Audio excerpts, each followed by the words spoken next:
Kei te whakahe te rōpū tōranga pū o ngā kākāriki i te hia o etahi rangatira Māori, mā rātou te whare here hou e whakatūria ana ki Tāmaki Makaurau e whakahaere.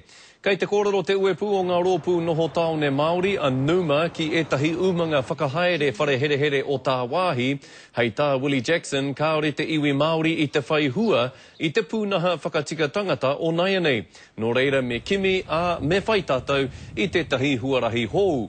Engari hei tā me Tiria Ture, ka raru te Māori i ngā umanga tū Mataiti. Is not the model to use. I agree with Willie, we need this reform, but there's no evidence to prove that private prisons will do this reform, and in fact the evidence shows that they will not. So why will Māori invest our money and our hard work and our time and energy and people into a process, a private prisons process, that has demonstrably failed everywhere else in the world? We're looking at something different, and it's not just about providing haka-boogie services in terms, for Māori prisoners. It's about changing people's lives, rehabilitation. How do we do that?